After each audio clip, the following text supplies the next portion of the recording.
we're going to a different economy, and we're going to be learning more about that as we go. But clearly, we're learning that things can be done from remote locations. We're learning that technology can replace people even more than we thought.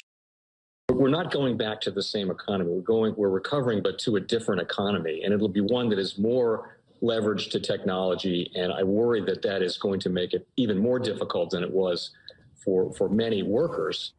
In Silicon Valley, and my friends who work in technology know that what we did to the manufacturing workers, we are now going to do to the retail workers, the call center workers, the fast food workers, the truck drivers, and then even bookkeepers, accountants, insurance agents, lawyers, and on through the economy.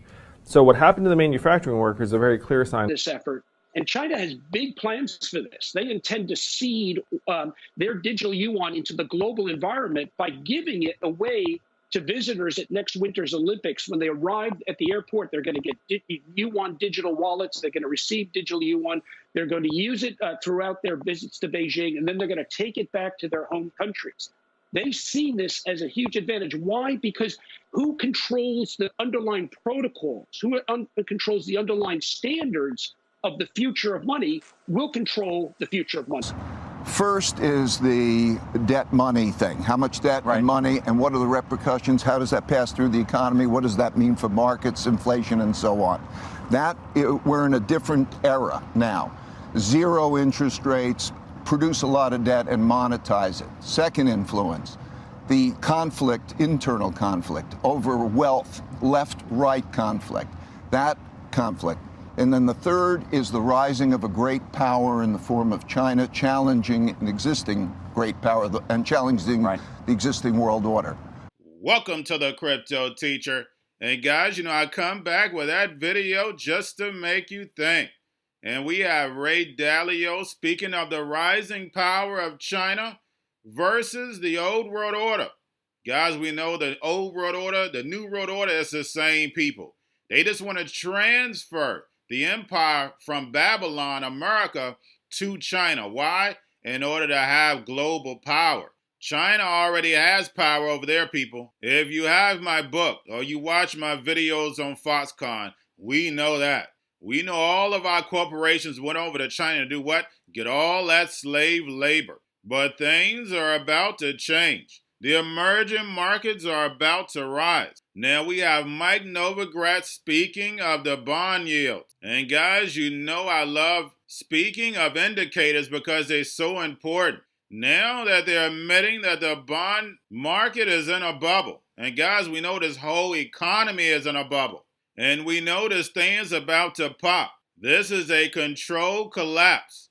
And while the people get distracted, the New World Order is going to sneak the money in the back door in order to build the fourth industrial revolution. The robots, algorithms, drones replace humanity, and we help build it. The same way they did with people overseas. They brought them overseas, we trained them, and then they took our job. Now the New World Order is tapping the artificial intelligence to get rid of humanity. It's time to wake your friends and family. Let them know you either wake up or die sleeping. Because we know when it comes to the New World Order, it's all planned out. You have a wonderful day. And then, we always talk about crypto being correlated, not correlated. What is it? What is it at this point? Listen, I said this last week, crypto had a huge run in the quarter in general, and we're in a consolidation mode. I think 40,000 is an important level for Bitcoin to hold, maybe 38 at the stretch. 2,800 in Ethereum seems to be an important level to hold, and we're still in those ranges.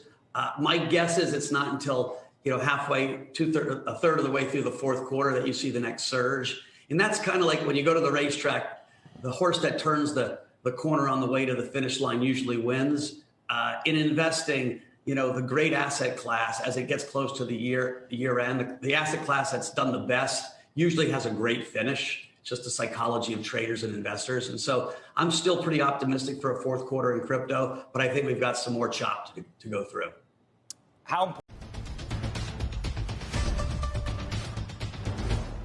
Let's talk about today's Tuesdays, I should say, and well, hopefully not today's big slide as well. What's setting up to be a bit of a rebound today, actually. And we've been telling you yesterday, the NASDAQ saw its biggest drop since March. The S&P had its worst day since May as bond yields moved up and investors sweated over the spending drama in D.C. Joining us right now is Galaxy Digital founder and CEO Mike Novogratz.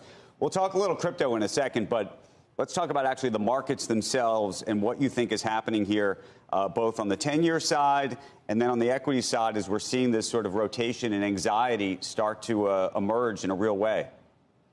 Yeah, listen, we had, a more hawkish Fed than people expected, period. And I think that with a combination of broad nervousness, because it's been, listen, every single macro trader you talk to thinks, I don't want to short fixed income. I want to be short fixed income, but maybe rates are 100, 150 basis points the wrong price. And so when they start moving, everyone gets nervous, like this could be the time, right? We've had a 25 basis point move in the 10-year.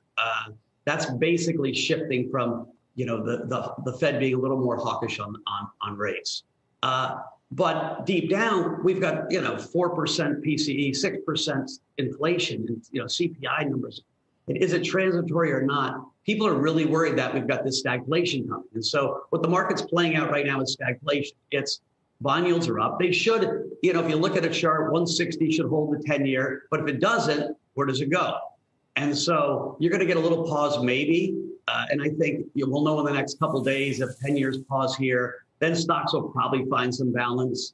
But, the bond market is a giant bubble. It's been a bubble for a long time. You never know when bubbles pop. You never know when confidence goes. And, you've got Powell's reappointment maybe in more question. He's been a dove. Everyone thinks he's going to be a dove until he gets reappointed. And so a lot of uncertainty around this thing. And so I really think stocks also have, China's slowing. I don't think most people think Evergrande's going to be so contagious, but it's certainly slowing China. Right. But let's just put a fine point on it. You just said we all know that there's a bubble in the bond market. I think we all know that. Nobody knows, of course, when it's all going to go up, it's going to blow up. Are you suggesting this is the moment? What I'm suggesting is you never know when the moment is. So when it starts moving, as a trader, as an investor, as a hedger, you get really nervous that, God, if this is the moment, I'm not short enough. And, would you feel foolish in a year if bonds were at 3% that you weren't really short at 150? And so we all get myopic of trading these small ranges because that's what we've been, lulled to sleep over the last few years. Right, with low interest rates forever, and you look at the Japan analog where 10 years basically became untradeable. And so it's just, I think, going to be endemic to the nature of the market for a while that there's going to be an inherent nervousness when prices start moving. The most powerful person in the world is the storyteller. The storyteller sets the vision, values, and agenda of an entire generation to come. Steve Jobs. And guys, I truly believe in this. When you look at the New World Order, they're the storytellers. And that's the reason why I wrote my New World Order book. But guys, now it's time to change the current generation. And I wrote 3 kids' books. I love the Trinity because I understand the power that's in it. So I have 3 books. We have an opportunity to change the generation, to educate, not just me, but I want to show you that I take action on a daily basis. And I want you to take action on a daily basis. Whether it's your job, whether it's in your community, we have an opportunity right now to educate the masses. I posted this on my Twitter account. Please share, but this is a short clip of the 3 books. There's going to be a clothing line and action figures. Please get these books for your kids, nephews, cousins, friends. So therefore, we can start the re-education now. Because as we see, the 4th Industrial Revolution foundation is definitely here. Robots, algorithms, drones, taking humanity out the picture. We have to re-educate. But let's get into the video. Part 1. King Joshua and Drama Team save the village. Part 2. King Joshua and Drama Team save New York.